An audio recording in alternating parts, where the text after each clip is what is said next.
చెప్పి సలహా ఇచ్చారు. దాని ప్రకారమే అప్పుడు అల్లు రామలింగయ్య స్వతహా అప్పుడు డబ్బింగ్ సినిమా ఒకటి వచ్చింది, బంగారు పథకం అని.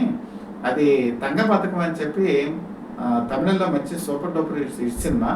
దాని అనువాద హక్కులు ఉభయ తెలుగు రాష్ట్రాలకు తీసుకున్నప్పుడు ఉమ్మడి ఆంధ్రప్రదేశ్. ఆ సినిమా రిలీజ్ అయిన తర్వాత 100 రోజుల పాటు ఆడింది.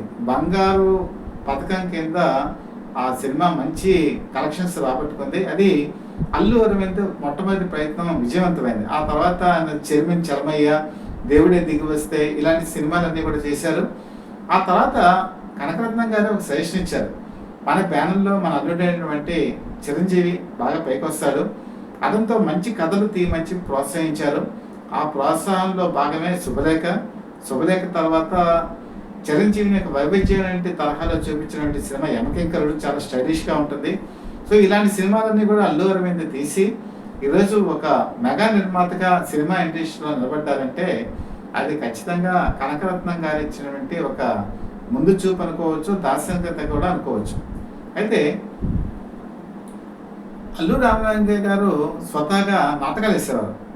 ప్రజానాట్య మండలితో ఆయనకు మంచి సంబంధాలు ఉండేవి. కమ్యూనిస్టు పార్టీతో కూడా మంచి అవినాభావ సంబంధం ఉండేది. గరికపాటి రాజారావు గారు పుట్టిల్లు అనేటువంటి సినిమా 1952లో ఇది షూటింగ్ ప్రారంభమయ్యి 1953లో రిలీజ్ అయింది. అలాగే జమున కూడా ఈ సినిమాతోనే ఇంట్రడ్యూస్ అయ్యారు. ఈ సినిమాతో ఆయన ఎప్పుడు కూడా ఇంకా వెనక్కి తిరిగి చూడలేదు. కామెడీ ఆర్టిస్ట్గా ఎస్టాబ్లిష్ అయ్యారు. మంచి నటుడుగా సంపాదన కూడా మొదలుపెట్టారు.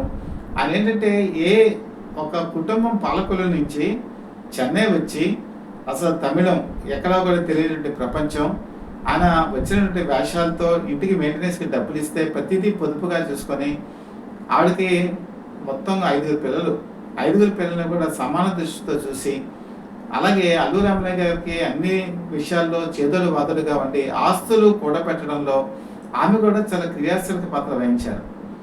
అయితే అసలు వీళ్ళ మ్యారేజ్ ఎలా జరిగింది అంటే, వీళ్ళ మ్యారేజ్ అల్లు రామలింగయ్య గారి తల్లిదండ్రులకు ఇష్టం లేదు.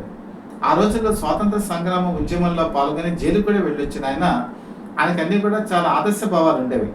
అదే టైంలో మీకు బాగా గుర్తుండే ఉంటుంది, ఇండిపెండెన్స్ ఆ టైంలో నూలు వడకట్టం అనేది ఒక కార్యక్రమం ఉండేది. అంటే తమ బట్టల్ని తామే తయారు చేసుకునేవాళ్ళు. అలాగే కనకరత్నం గారు కూడా ఈ నూలు వడకట్టంలో మంచి ప్రసిద్ధి చెందారు. దాంతో ఈయన అట్రాక్ట్ అయ్యారు. ఈవిడ ఒక స్వాతంత్ర భావాలు ఉన్నాయి, స్వాతంత్ర సమరం మీద ఒక ఆసక్తి ఉంది అని చెప్పేసి ఏరుకొని పెళ్లి చేసుకోవడం జరిగింది. తల్లిదండ్రులు ఒప్పుకోకపోయినా సరే.